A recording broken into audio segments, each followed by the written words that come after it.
شکریہ. تو اس میں جو آپ نے آخری بات کی نا کہ تقلید، اور آپ نے کہا تقلید کے مقابلے پہ تحقیق ہے، تو اس سے تو پھر ایسا تاثر بڑھتا ہے جیسے آپ کے مسلک کا ہر بندہ، بارہ شیخ الحدیث، شیخ القرآن سے لے کر میرا ایک بالکل عامی ہمارے جیسے، وہ سب ماشاءاللہ محقق ہے آپ کے ہاں.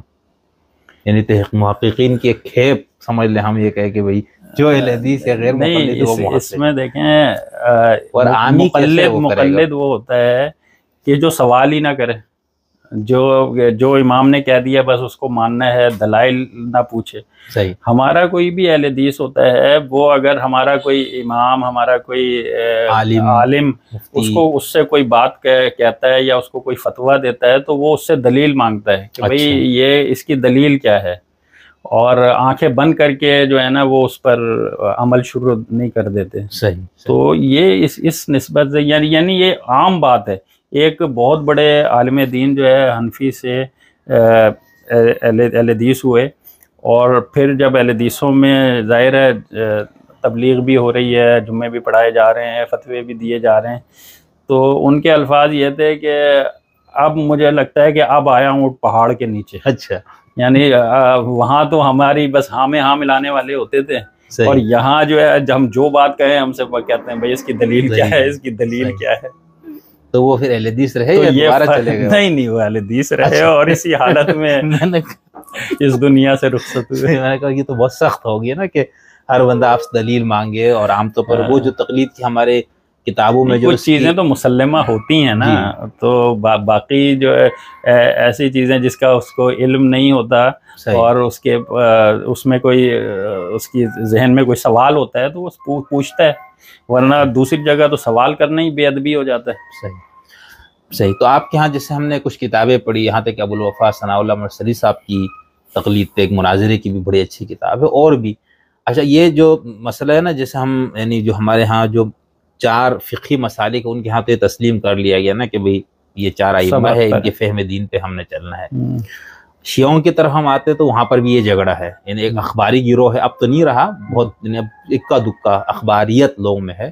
دوسرا یہ مجتہدین کے، ایک مجتہد ہے وہ اجتہاد کرے گا، جو اس کے علم سے متفق ہے، اس کو لگتا ہے بہت صاحب علم تقویٰ جو شرائط، تو ایک عامی جو ہے وہ اس کی تقلید کرے گا. تو ادھر یعنی یہ دونوں چیزیں پائی جائیں، لیکن اب ان کے ہاں اجتہاد والوں کا غلبہ ہو گیا. جبکہ ہم ادھر آتے ہیں تو آپ یہ کہہ رہے ہیں کہ آپ کے ہاں یعنی مجتہد تو ہوتا ہے یا نہیں ہوتا؟ اہل حدیث میں کوئی عالم جس کو آپ مجتہد کہہ سکتے ہیں یا نہیں؟ اس میں دیکھیں میرا خیال یہ ہے کہ ہمارے ہاں جو اس کا کوئی مجتہد کا کوئی معیار تو میں نے نہیں کہیں دیکھا، اور نہ کسی کو قرار دیا جا رہا ہے کہ بھئی یہ مجتہد ہیں. صحیح. مطلب جو عالم جنہوں نے دین کو مفتی اور فقی سمجھ لیں کہ جو قرآن اور سنت کی نصوص سے استدلال کر کے مسائل کا حل نکالتے ہیں، پیش کرتے ہیں. اس میں میرا جو سوال دوسرا یہ تھا کہ جب ہم یہ دیکھتے تھے، لیکن آپ لوگوں کو ہم ہمیشہ یہ دیکھتے کتابوں میں آپ کی نصاب بھی، ابھی میں نے تمام مدارس کے نصاب پہ ایک چھوٹا سا کام بھی تھا میرا ریسرچ کا، تو اس میں بھی ہم نے یہ دیکھا کہ اہل حدیث جتنے بھی مسالک مدرسے آپ کے، وہاں پر شیخ الاسلام ابن تیمیہ، شیخ محمد بن الوہاب اور ابن القیم کو بھی جگہ دے دیتے آپ لوگ، اور تھوڑا سا ہم پیچھے تو آپ لوگ امام احمد بن حنبل کو.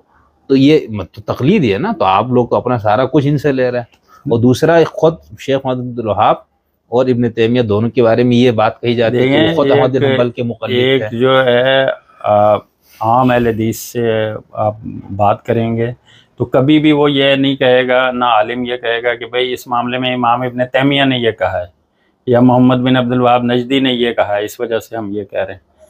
تو وہاں تو یہاں تو ہمارے ہاں ہر مسئلے کے لیے حدیث لے کر آتے ہیں، قرآن کی نص لے کر آتے ہیں، قرآن اور سنت سے استدلال کر کے اگر کسی بھی ایسے متنازع مسئلے میں ان کی رائے کو لے لیا جائے یا رائے کا بیان کر دیا جائے، تو اس کا یہ مطلب تو نہیں ہوتا کہ وہ ان کی تقلید شروع کر دی گئی ہے. اس مسئلے میں ان کی یہ رائے تھی، لیکن عام آدمی امام ابن تیمیہ کی فکر کو کوئی جانتا بھی نہیں ہوگا. اہل حدیثوں میں کتنی ہزاروں کی لاکھوں کی تعداد میں لوگ ہیں، علماء میں بھی بہت کم لوگ ہیں جنہوں نے ابن تیمیہ کو پڑھا ہوگا.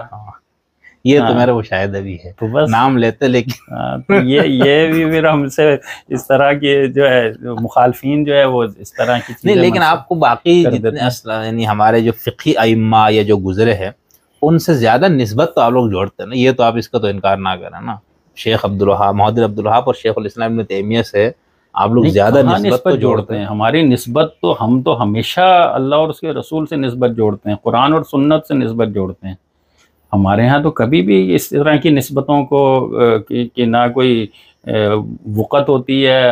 ہم تو اگر محمد بن عبد الوہاب نجدی رحمۃ اللہ علیہ کے معاملات کی فکر سے بھی اختلاف کر سکتے ہیں کہ ہر کسی حدیث کی بنیاد پہ ہمارے لوگ اس میں یہ تھوڑی ہے کہ ان کو ہم نے معیار حق بنا دیا ہے. ان کی جو بات قرآن و سنت کے مطابق ہے وہ تو امام ابو حنیفہ کی بھی مانی جائے گی، امام احمد بن حنبل کی بھی مانی جائے گی، کسی بھی امام کی مانی جائے گی جو قرآن و سنت کے مطابق. تو آپ یہ کہہ رہے ہیں کہ آپ لوگوں کے ہاں شیخ محمد بن عبدالوہاب ہو یا شیخ الاسلام ابن تیمیہ رحمۃ اللہ علیہ، وہ آپ کے ہاں جس طرح باقی ائمہ، فقہا، مفسرین، علماء، محدثین اس طرح ان کا ایک لیول ہے، یہ نہیں کہ ہم ان کو کے مقلد یا بالکل.